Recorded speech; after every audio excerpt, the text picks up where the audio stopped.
Muito boa noite, amigos, amigas espíritas, colegas, simpatizantes da doutrina espírita, aos nossos mentores espirituais, à coletividade invisível aos nossos olhos presente. Eu sou Miguel Brambila. Hoje é quarta-feira, dia 30 de setembro de 2020, e nós estamos iniciando mais uma live aqui pelo nosso portal Harmonia e Luz no Facebook, não é? O nosso braço digital da nossa casa espírita Harmonia e Luz. Legal? Muito obrigado a vocês que estão aqui conosco. Muito obrigado pela presença de todos, pelos comentários, pelos likes, né? É um prazer estar na companhia de todos. Alguns minutinhos de atraso aqui, mas estamos aqui graças a Deus e a Jesus Cristo, não é? Lembrando sempre da água fluida, né? Para molhar a garganta, mas também para se tornar fluida durante este momento, onde estaremos juntos divulgando, refletindo o pensamento espírita cristão. O pensamento espírita já se traduz nisso, né? É mais uma vez uma honra estar aqui. Eu convido a todos, então, que façamos uma oração. Obrigado, Senhor Jesus, pela oportunidade. Obrigado, Pai Criador, pela vida. Obrigado aos nossos mentores espirituais pacientes que são, por estarem conosco nesse momento de reflexão, de trabalho e de irradiação espírita. Iluminai as nossas palavras, os nossos diálogos, que seja feita a tua vontade e que assim seja. Eu escolhi aqui Bem-aventurados os pobres de espírito, que é o tema do nosso Evangelho do Lar. Aqui em casa foi o tema do último domingo, né? E achei muito interessante, eu vou lê-lo aqui do Evangelho, tá legal? Capítulo 7. O que se deve entender por pobres de espírito? Isso é uma questão filosófica importante para nós. Bem-aventurados os pobres de espírito, porque deles é o reino dos céus. Mateus, capítulo 5, versículo 3. E aí a questão que Allan Kardec chamava a instrução dos espíritos, né? A incredulidade se diverte com esta máxima: bem-aventurados os pobres de espírito, como com muitas outras coisas que não compreende. Por pobres de espírito, entretanto, Jesus não entende os tolos, mas os humildes, e diz que o reino dos céus é destes e não dos orgulhosos.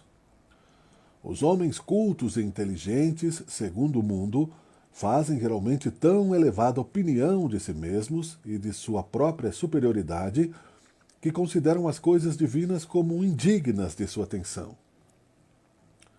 Preocupados somente com eles mesmos, não podem elevar o pensamento a Deus. Essa tendência a se acreditarem superiores a tudo leva-os muito frequentemente a negar o que, sendo-lhe superior, pudesse rebaixá-los e a negar até mesmo a divindade. E se concordam em admiti-la, contestam-lhe um dos seus mais belos atributos, a ação providencial sobre as coisas deste mundo, convencidos de que são suficientes para bem governá-lo.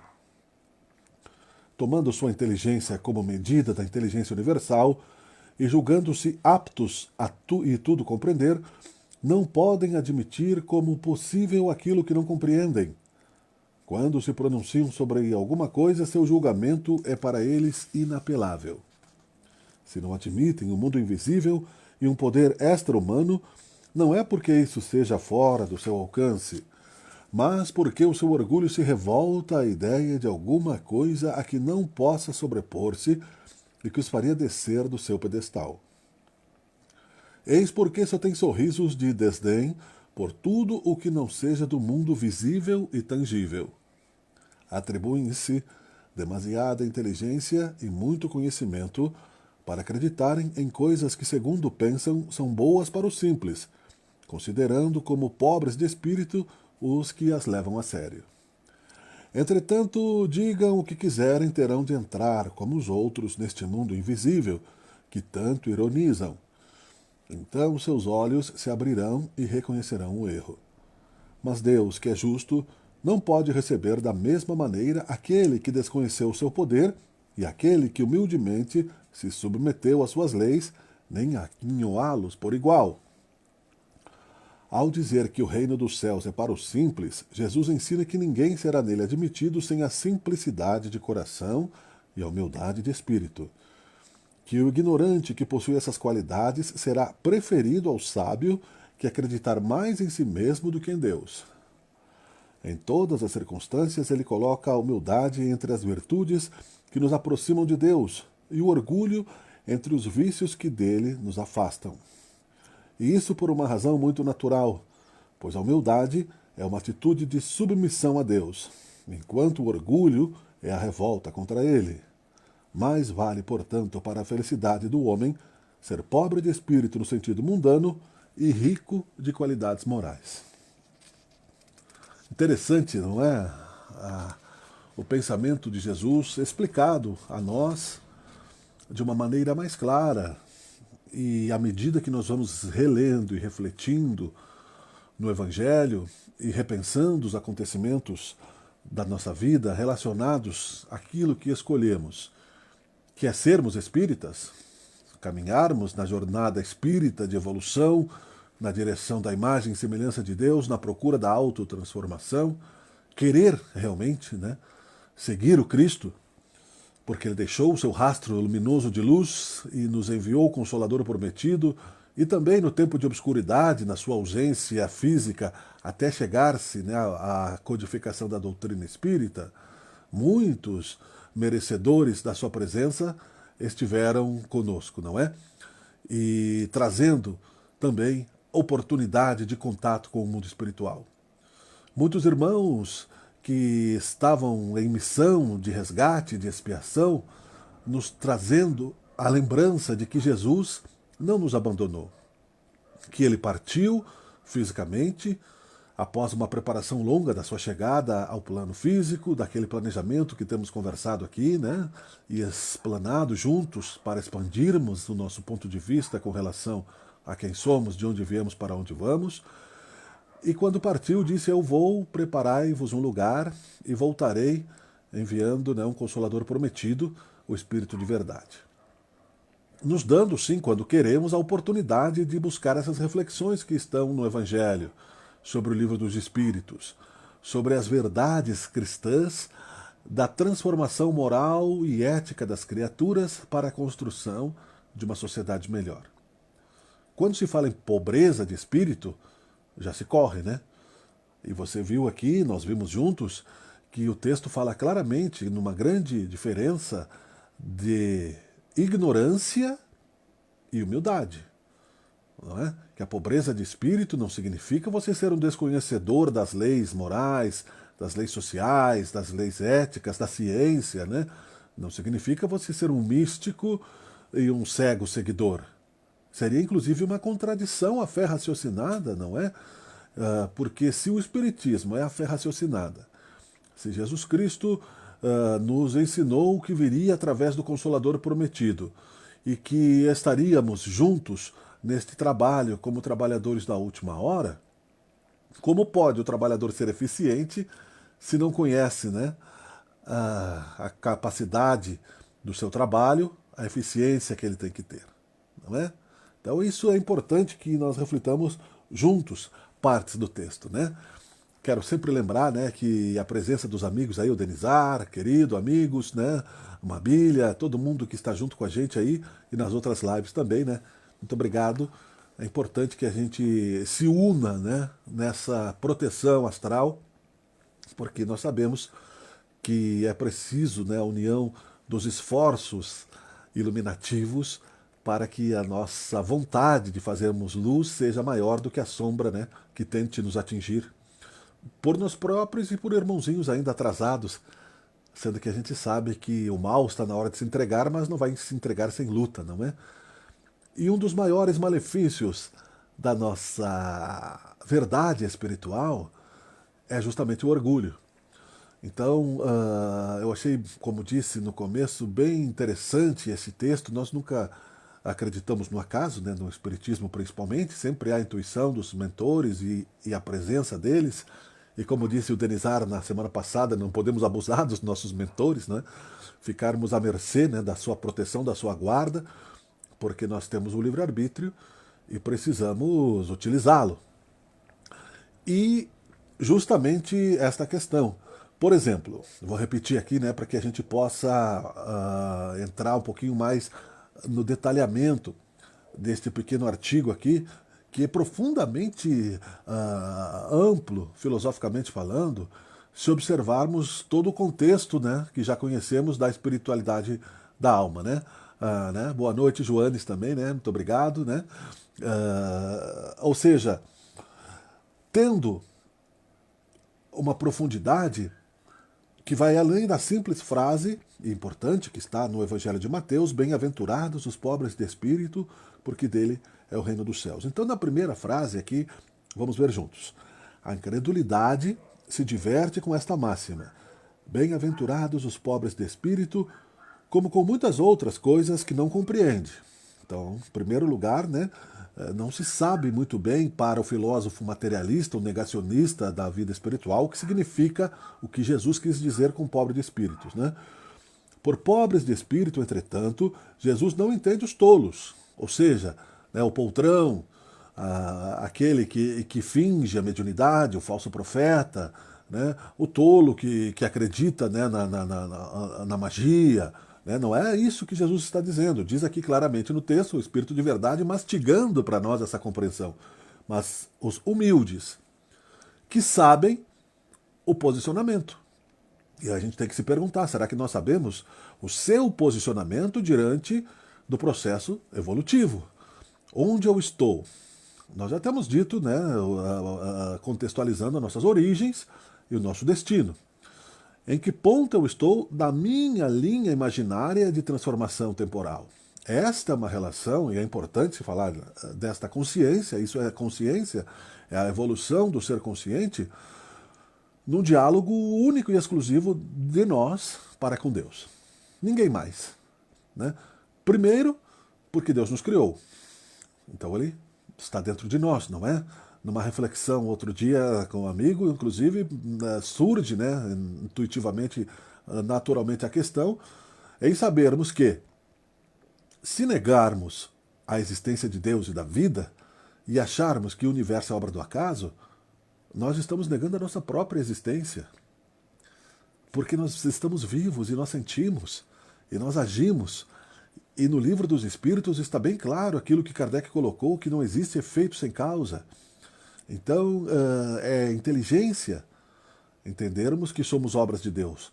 E negar a Deus é negar a nós próprios, porque nós somos uma maravilha da tecnologia incapaz de ser imitada por um cientista, por mais genial que ele seja.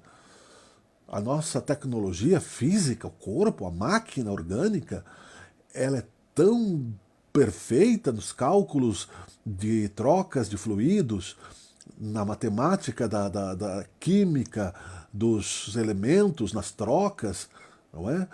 Você veja, por exemplo, que cada elemento, né, foi colocado num dos nossos grupos, no Grupo Centro do Espírita, um videozinho, que se vocês, quem participar do grupo sabe onde está o grupo, né, que o alimento, né, dependendo da sua vitamina, tem a semelhança com o órgão ao qual ele representa. Por exemplo, a castanha, né, aquela castanhazinha do Pará, tem umas circunvoluções, parece um cérebrozinho minúsculo, inclusive ela é dividida em duas partes, como o cérebro é dividido, e ela faz bem para o cérebro. Né, e aí ele cita outras questões, o alho, semelhante, né, ao coração, os feijões vermelhos que fazem bem para os rins, parece um rinzinho em miniatura. Não é por acaso. Né? É claro que se estudou quimicamente, se percebeu, né, para os cientistas, da incrível coincidência, entre aspas, que não existe. Então, quando fala aqui em humildade, entra toda a questão da fé raciocinada no nosso processo de autoconhecimento, de nós para com Deus. Nós não precisamos, por responsabilidade dos nossos erros, por fraqueza emocional, nos confessarmos o tempo todo. Né? A gente faz isso né? E vê nos filmes também, quando uma pessoa erra por boa intenção, ou, né, e está sentindo aquele arrependimento, costuma, né, buscar aí o parâmetro, o paralelo moral do outro, né?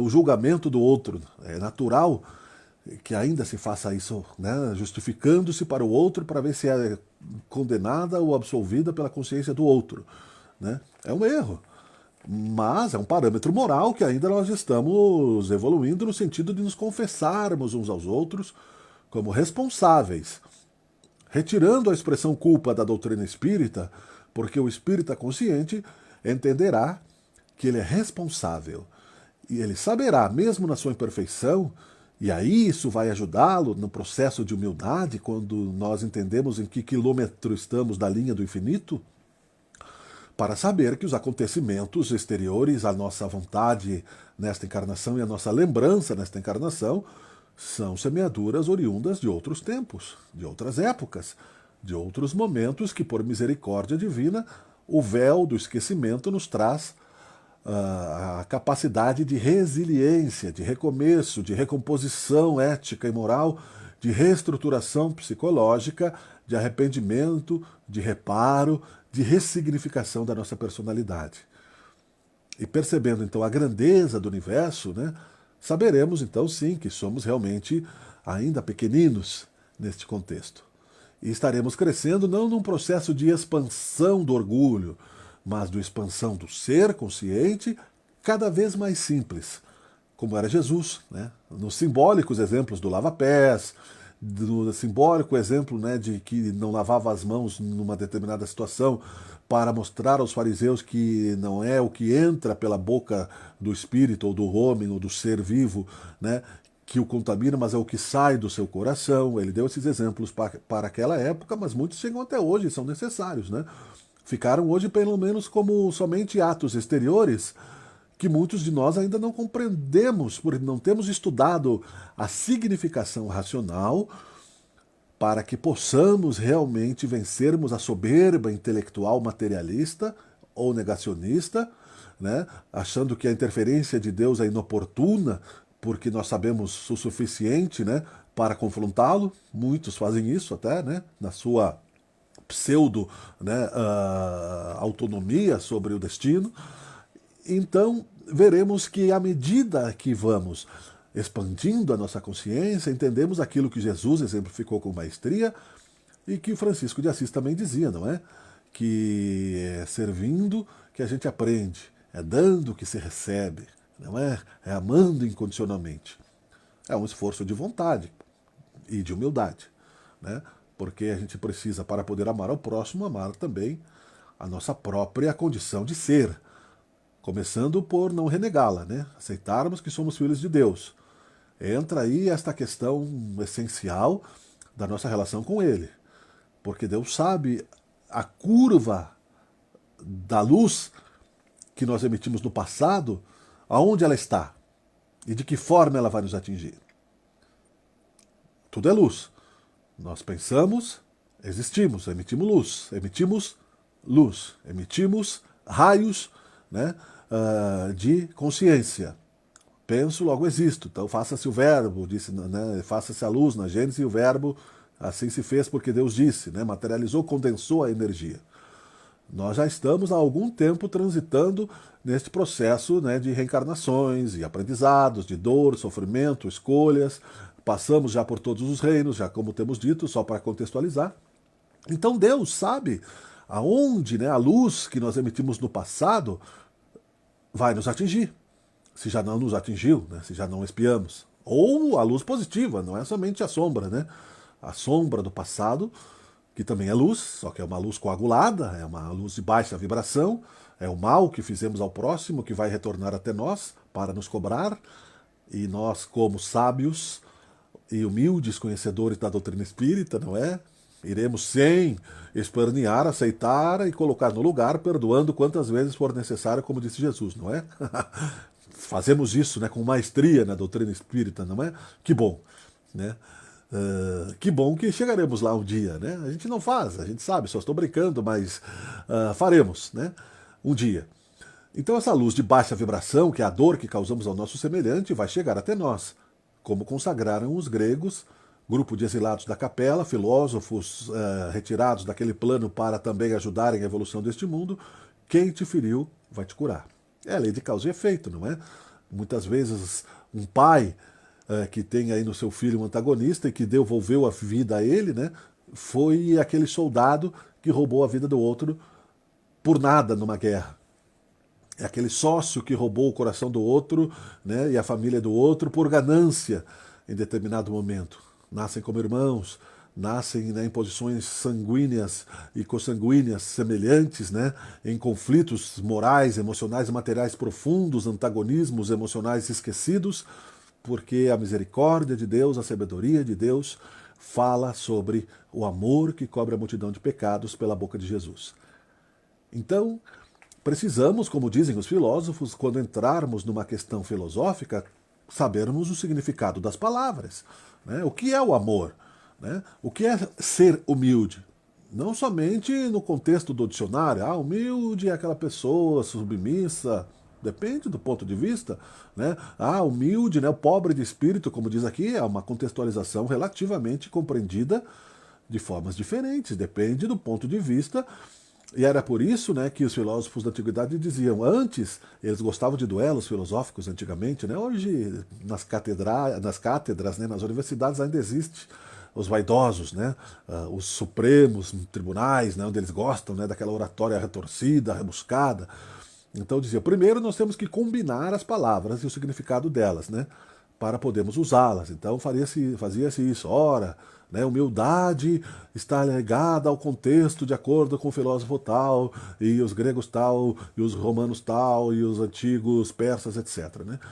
Então, pelo menos, basicamente, nós temos que compreender os termos, e isso também Allan Kardec colocou num dos seus livros, o significado daquilo que ele queria dizer em cada palavra que ele usou na sua obra. Está ali, né, dito, o dicionário espírita. Né? Isso ele pensou da mesma forma, porque era um pedagogo, então ele queria deixar claro para os contestadores da doutrina espírita que tal coisa queria dizer tal coisa. Que poderia, né, por exemplo, ele deixou bem claro que espiritismo foi criado por ele. Espiritualismo é tudo que não está dentro da codificação espírita, por exemplo. Então temos que saber onde estamos neste contexto de humildade, como devedores, na lei de causa e efeito, ou credores, não importa, porque se somos credores e já temos méritos o suficiente para entendermos que a vida é feita de amor e de luz e que somos filhos de Deus, que bom para nós, não é? Tudo aquilo que vier como misericórdia divina estará de acordo com a parábola dos talentos, né? Aquele que muito tem, mais será dado. Então estamos usando a nossa mediunidade gratuitamente, com dignidade. Estamos nos esforçando numa questão muito importante que o São Paulo, que era um homem, né, né, irado, né, que antes de se transformar no apóstolo era bastante violento, inclusive, né, isso não mudou milagrosamente quando ele aceitou Jesus, ele tinha que se conter. Né? Então falou que a ira não se ponha, né, sobre o seu travesseiro, sobre o sol. Né? Ou seja, você pode sentir a raiva, você vai sentir, porque a natureza não dá saltos, mas que ela não transponha o dia seguinte. Porque você vai para o plano espiritual, você vai poder refletir, você vai acalmar, né, a adrenalina, né, e aquele ranço, né, da cólera, e vai poder olhar por outro ângulo, né, os desafios dos relacionamentos e as indignações, e vai entender então a vontade de Deus sobre todos. Então que o sol não se ponha sobre a sua ira, dizia, né, o apóstolo Paulo. Obrigado aí pela irradiação que vem de algum lugar e eu me lembro da frase mais próxima do correto. Então, sermos humildes é nos colocarmos numa posição não de falsa modéstia, porque isso também não vai resolver nada, ora, né, como eu sou pobrezinho, não é? E aí deixamos de ajudar o nosso irmão por negarmos o nosso conhecimento. Né? Nós não somos o Cristo. O Cristo fazia com uma pedagogia perfeita. Nós temos que ter o bom senso, é claro, né? de termos a colocação educada, de falarmos sobre o mundo espiritual, de consolarmos os nossos irmãos de acordo com o momento, né? Para não sermos inconvenientes. mas também quando somos chamados, não nos furtarmos em defender com conhecimento o Espiritismo e a nossa escolha como cristãos. Essa é a nossa missão, não cai para nós, né, por acaso. Muita gente seguidamente se encontra com curiosos, e vocês espíritas, não, mas isso você vai se cansar, isso é entre nós, então fica aquele mistério, né? Acham que os espíritas ainda são pessoas, né, que fazem coisas ocultas e místicas e que mexem com fantasmas, né? Então é preciso desmistificar isso, popularizar isso com humildade. Caso contrário, é falsa modéstia. Eu não sei, quem sou eu, né? Ora, quanto tempo nós estamos estudando o Evangelho segundo o Espiritismo? Alguma coisa sobre o Espiritismo nós podemos dizer, né?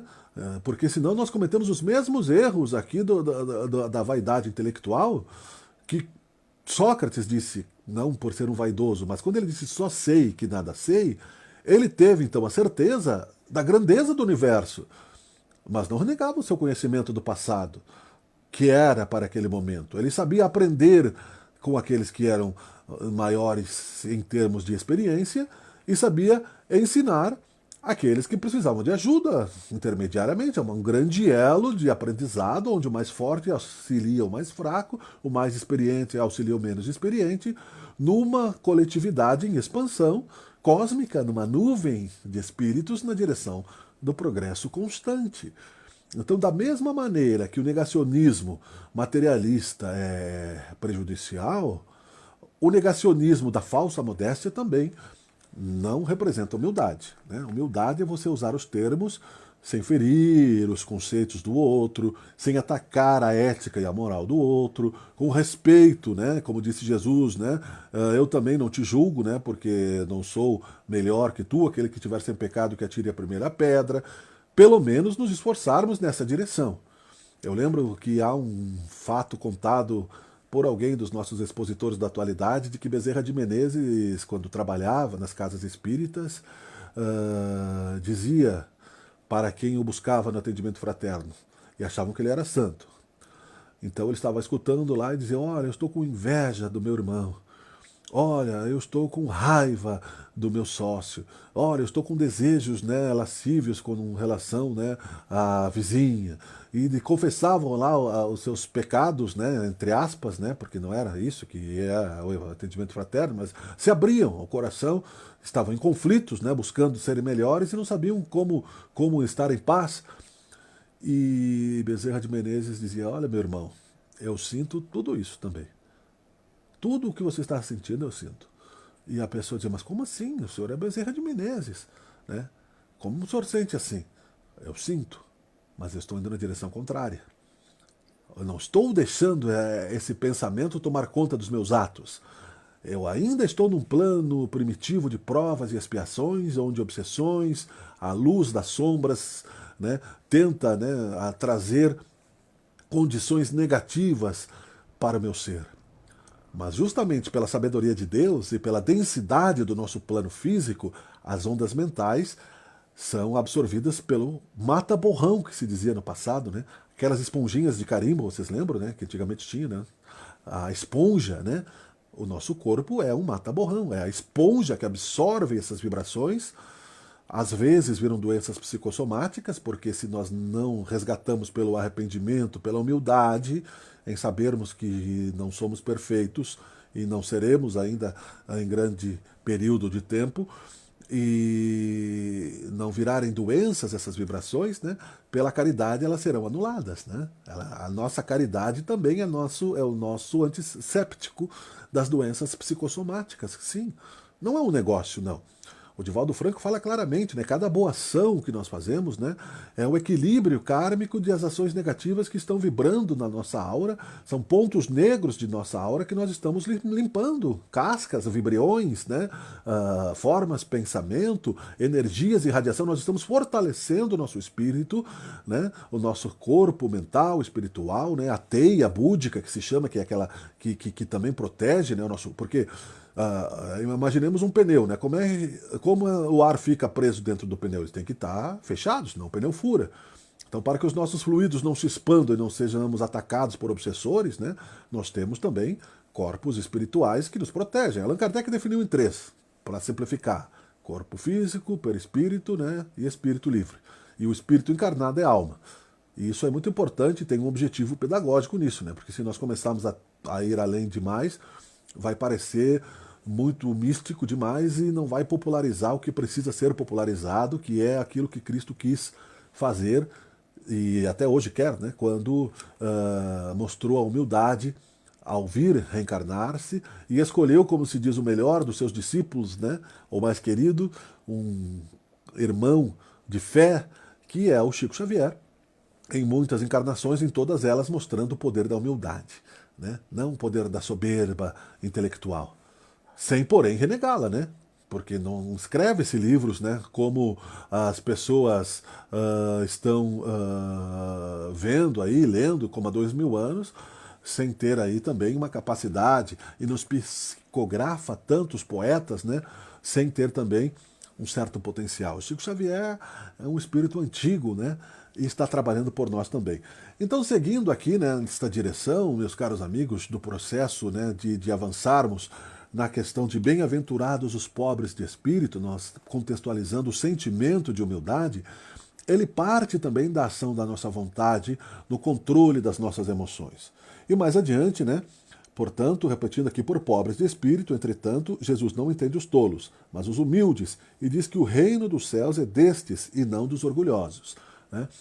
Então referencia-se aqui onde está, né, o reino de Deus, né? Dentro de nós. O reino dos céus. O que é o céu e o inferno? Onde está o teu tesouro, aí está o teu coração, disse Jesus. Ou seja, da maneira como vivemos o presente, nós já sabemos, né, onde estamos colocados fisicamente no processo evolutivo.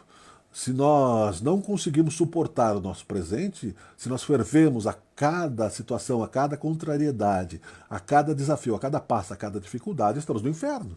Estamos no umbral, né? Não precisa você estar lá no meio da lama, como André Luiz ficou depois do seu desencarne. Quando desencarnarmos, podemos até ir para lá, né? Mas mesmo em comunidades espirituais relativamente, né, estacionárias, no sentido, né, de estagiarem para uma transformação maior ou para o reencarne, como o nosso lar é referenciado, mas como todas as outras cidades, de acordo com a coletividade que ela acolhe, né, podemos estacionar também.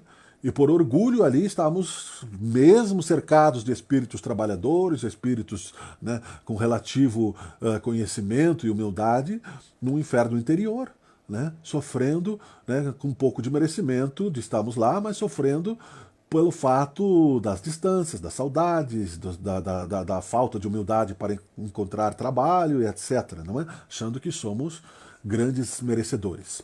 E na maioria de nós ainda não somos, né? Então, os homens cultos e inteligentes, segundo o mundo, fazem geralmente tão elevada opinião de si mesmos e de sua própria superioridade que consideram as coisas divinas como indignas da sua atenção, né? Então eles negam a si próprios, na verdade, né? Porque como nós armazenamos a informação, né? Tem um dos livros do André Luiz, eu acho que é a Evolução em Dois Mundos, que o cidadão lá tinha uma certa soberba, precisava para o banco de reservas, e lá o que fizeram? Uma mexidinha lá numa veia, né, o mentor do cérebro dele, tiraram ele de ação, né? Ficou lá, depois de um AVC, uns 15 dias lá, e para poder refletir. E André Luiz disse, sim, mas isso não é uma interferência no livre-arbítrio? E os irmãos disseram, não, essa é a vontade de Deus, tudo é feito com autorização de Deus. Eles estavam, né, executando a vontade de Deus, ajudando aquele irmão a encontrar uma melhor utilidade para o seu livre-arbítrio. Então, você veja bem como somos nada, né? Alexandre o Grande pediu que depois, mesmo assim, não conseguiu humildade em muitas vidas, né? Ele sempre faliu até chegar ao espírito de Napoleão, colocava no seu desencarne, né, a importância, morreu de gripe, aliás, né, com 30 e tantos anos, conquistou, né, um império grande no passado, turco-otomano, pediu para que se colocasse, né, a sua mão morta em cima do seu féretro para demonstrar, né, a incapacidade dos médicos da sua época e da sua ciência. Desafiando a Deus e aos médicos, né, soberbo. né? Então, assim por diante, né? Não há. Existem literaturas aí, por exemplo, o Elixir da Longa Vida, né? Que é uma obra do Rochester muito legal de se ler. Existem, né, sábios dos planos astrais buscando, né, a imortalidade do corpo e renegando aí o processo evolutivo e mesmo assim não aceitando, né, a origem. Né? Vivos estamos e quem não aceita a origem, não consegue encontrar nesse infinito cósmico a presença suave de Deus, está no inferno. Mesmo que esteja num palácio de cristal, mesmo que esteja entre nuvens, não é? Porque Deus, ele criou, ele permeia tudo que existe. E o céu e o inferno está. Porque vocês acreditem, né, com certeza, é filosófico, que Jesus não saiu da sua grandeza espiritual e encarnou na terra pervertendo-se na sua pureza.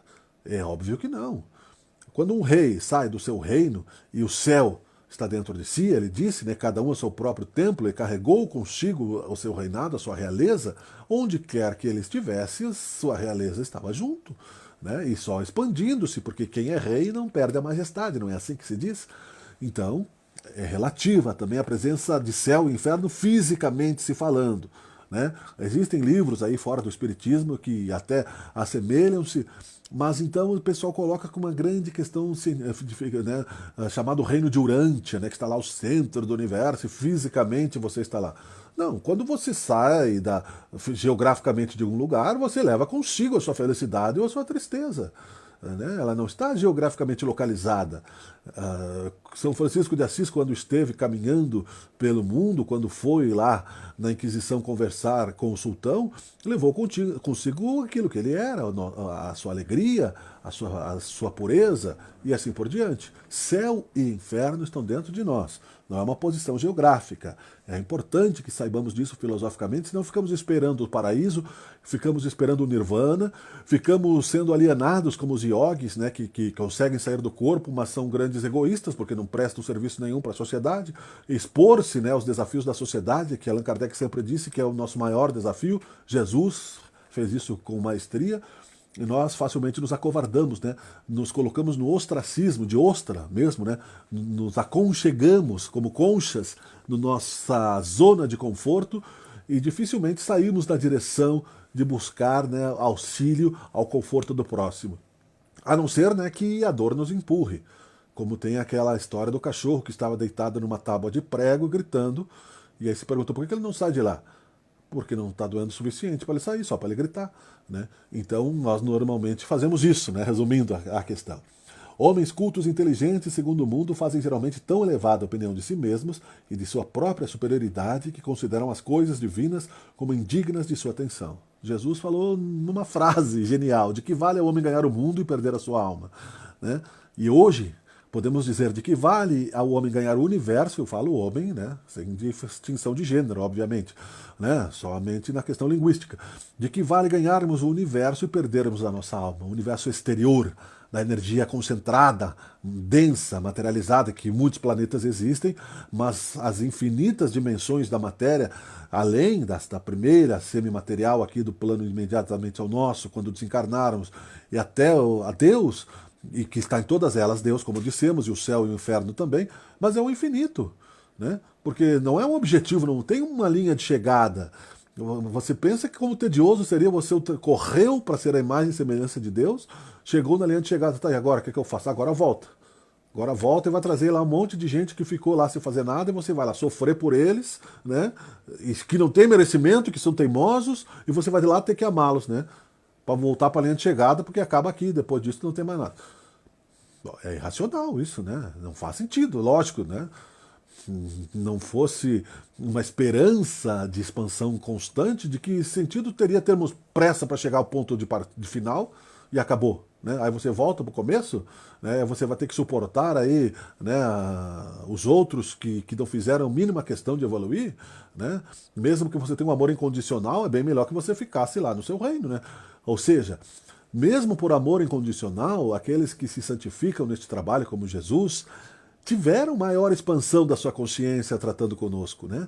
É dando que se recebe, disse Chico Xavier, Allan Kardec, o espírito de Francisco de Assis. Nós ainda não fazemos isso na prática com toda a eficiência, mas faremos um dia. Como disse Bezerra de Menezes, estamos indo na direção contrária daquilo que já percebemos que é sombra. Pelo menos, né, tentando e conseguindo, porque quem quer consegue, né, buscar e achareis, batei e abrir-se-vos-á. Então, de que vale, né, a soberba da ciência que está em xeque-mate agora já há quase um ano, vai chegar a quase um ano, para decifrar uma simples cadeia do micro-organismo? Você acha que foi por acaso? A permissão divina é que deu este desafio, né, que os gregos já pressentiam, né, decifra-me eu te devoro, né, o enigma da esfinge, da medusa, decifra-me eu te devoro, decifra aqui a solução, porque senão eu devoro a tua carne, você vai para o plano espiritual. É bem isso que está acontecendo, e nós, apegados à matéria, nos desesperamos, né? Porque estamos intoxicados aí bastante, né, de conhecimento, de romance, de filosofia, de energia, de passe. Percebemos que a nossa vida melhorou um pouco, porque nós nos livramos de alguns obsessores, então quer dizer, conseguimos um certo equilíbrio emocional, buscamos um pouquinho de perdão, conseguimos aí por uma proteção, por uma boa vontade, um emprego um pouco melhor, ganhamos uma grana um pouco melhor, opa, já tá legal, né?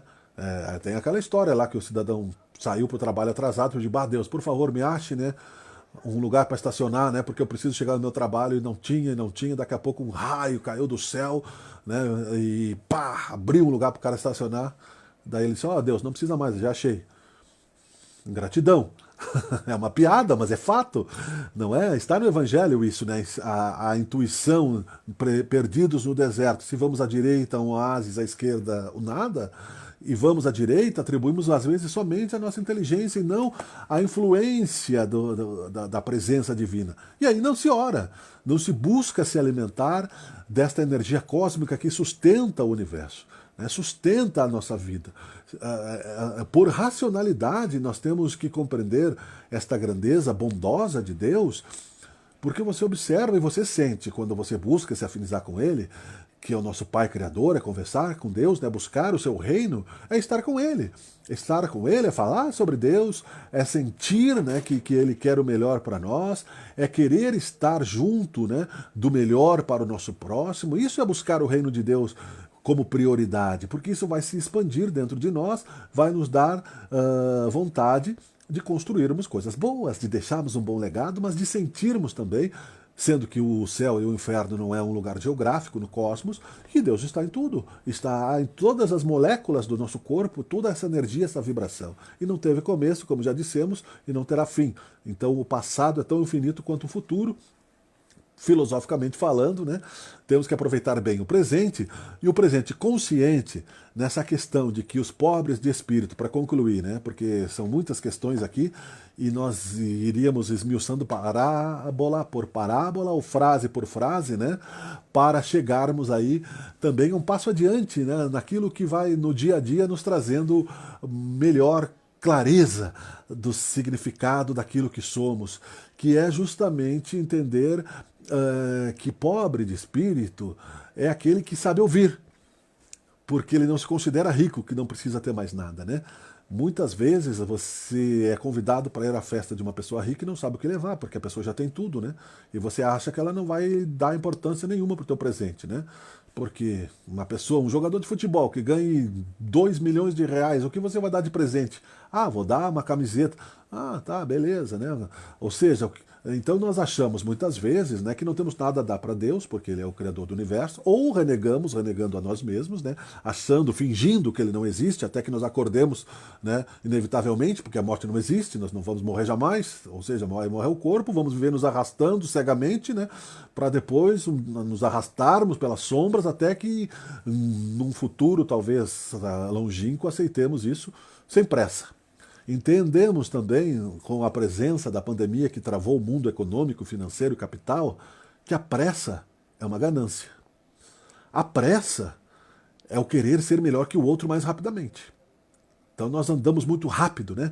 Eu quero ter mais dinheiro, porque eu tendo bastante dinheiro eu terei respeito, eu poderei ter bastante férias, eu vou descansar, né? Então eu vou desfrutar mais, né? É um egoísmo. Não somente sobre o outro, mas então a pressa, o desejo, né, de querer chegar mais rápido, em que direção? Né? Em que direção nós estamos indo? Então não há necessidade de ter pressa, é preciso ter eficiência. Né? Eficiência de chegar com segurança, com qualidade, e aí andar, né? Mas sem se apressar, como diz no Minutos de Sabedoria. Né? Com muita pressa a gente se cansa, se estressa e toma decisões erradas. Com muita lentidão, né? Perdemos terreno. Então é preciso equilíbrio, no sentido de que pobre de espírito é aquele que Sócrates exemplificou. Eu não sei nada, né? Muito pouco eu sei, né? Mesmo que eu saiba bastante, porque a vida é infinita. Isso me posiciona bem na questão de que eu vou poder ouvir, né? Eu vou entender a grandeza de Deus, eu vou trocar informações e vou receber inclusive inspiração, não é? Eu vou receber inspiração para me tornar, né, mais experiente, mais sábio. Né? Disse muito claramente que nós temos 2 ouvidos e uma boca justamente por isso. Né? É preciso aprender a saber falar e escutar nos diálogos, e com Deus e com os espíritos, mentores nossos também é um diálogo. Ouvir os nossos pensamentos. A nossa consciência divina, ela está ali tentando vir à tona. Se não é o nosso anjo da guarda, como que não podemos abusar, né? Como diz o Denizar, e é verdade, se não somos filhinhos mimados, não é? Ah, eu tenho um anjo da guarda, ó, resolve pra mim aí, mano. Fura um pneu, a gente torce pro anjo da guarda materializar um borracheiro na nossa frente ou cair do céu, né, uma chuva de estepes, né? E assim por diante, né? Ou se você anda na banguela, você reza pro anjo da guarda, né, soprar gasolina no tanque. Essas questões todas é misticismo, não é uma fé raciocinada. Né? E muitas das nossas inspirações vêm do impulso divino de dentro para fora. Agora, se você acha que sabe tudo, você sufoca a divindade dentro de você e você não permite que ela se expanda, que a luz se expanda e que você se torne mais amplamente seguro da sua trajetória espiritual, encarnado neste plano, vivendo nas projeções astrais desencarnados e tendo a certeza de que hoje, agora, você é o passado do seu futuro. Hoje você é a herança do que você fez em muitas vidas. Eu, nós, todos. Porque assim é a lei, a linha temporal, para que Deus não existe. Não é? Pode até mudar a linha temporal, existe a curva do tempo, né? Isso tudo é ciência mais profunda. Mas vamos falar aqui para nós, no Terra a Terra, hoje, né? Basta olhar as suas fotos, né? Nós temos a tecnologia, pega as suas fotos, que passou tão rápida a sua vida, né? Você tem 50 anos como eu, voou. Né? Quando você tinha 15 anos, você tinha um pensamento que talvez você traga até hoje, porque aquilo vem do seu espírito, aquilo era o seu passado, hoje é o seu presente. E a foto que hoje aqui, este vídeo, né, que nós olharemos amanhã, já é o passado, né, do meu futuro. Então nós estamos construindo um futuro melhor quando no presente sabemos que a temporalidade das coisas ela tem um significado de registrar o nosso processo evolutivo e nos dar documentos, né, de parâmetros de transformação, de relatividade das coisas, para que nós possamos humildemente significar as nossas ações e ressignificar. Porque se tudo que nós falássemos fosse sentença e fosse sentenciado por Deus, que é um poder que nós teremos com mais vigor à medida que vamos evoluindo, né, o mundo seria um caos. Né? O trânsito, então, as pessoas se desintegrariam a cada esquina. Né? Os carros sairiam da frente, os pedestres, né, só com o olhar, os barbeiros do trânsito. Então, você imagine a guerra astral que isso torna. Né? Então, é barrado pela densidade do ambiente. E também para que nós possamos recomeçar melhor. É assim, é a lei do eterno retorno que Nietzsche não entendeu bem. A espiral ascendente do progresso evolutivo. Pobres de espírito, para concluir, bem-aventurados, se Jesus não significava que os outros não seriam bem-aventurados. Só demoram mais, né? Porque o cérebro não é suficiente para avalizar as coisas do coração. Né? Deus é que avaliza o nosso coração, porque amamos como Ele quando sentimos a sua presença na justiça divina, de que as coisas não acontecem por acaso, que nós temos direito a desfrutar dos nossos esforços, do nosso trabalho, das nossas pesquisas, temos prazer em sermos filhos pródigos e ampliarmos, né, a nossa direção, ampliarmos na nossa direção correta para um reino divino, né, de paz, de tranquilidade, e amar melhor aqueles que precisam de médico, porque os sãos não precisam. Decisões que o Espírito toma, a cada um será dado segundo as suas obras. Jesus, quando disse bem-aventurados os pobres de espírito, disse, portanto, que era uma linha que deveríamos seguir para que a cada progresso, cada passo que subirmos no conhecimento e na expansão da riqueza cósmica, né, tenhamos humildade. Né? Então, essa é a questão, para que nós não achemos que a pobreza é consagrada, porque a pobreza é um problema, né? A pobreza material, principalmente. Então, precisaríamos de caridade, né, se abraçássemos a pobreza, né? Porque você não vai fazer caridade eterna. O que nós temos que fazer é tirar e dar conhecimento também é caridade, tirar as pessoas da pobreza, né? Ensinar a pescar. Então, nós temos que mudar esse pensamento de que a caridade ela vai ser a de eterno. Né? Ela é necessária no momento porque você não pode simplesmente exigir um pensamento filosófico de quem está morrendo de fome, ou está morrendo de frio, ou não tem casa. Mas a caridade moral é mais importante até porque muitas vezes os soberbos, os orgulhosos estão nas posições de poder, conduzindo a nossa sociedade e caindo espiritualmente. Né? Nós que talvez até já tenhamos passado por isso, tendemos a apontar o dedo, sem dar resposta, sem dar solução, sem dar uma oração sequer e buscando, né, a união para dias melhores. O Brasil é o coração do mundo, a pátria do Evangelho, então não é por acaso que nós temos tanto respeito de religioso aqui e não temos uma guerra civil diante de tantos problemas. Porque o nosso povo, apesar de ser pontos negativos muitos, né, tem muitas virtudes que formarão uma nação de luz em breve, não para ser soberana do mundo, mas para ser soberana do amor.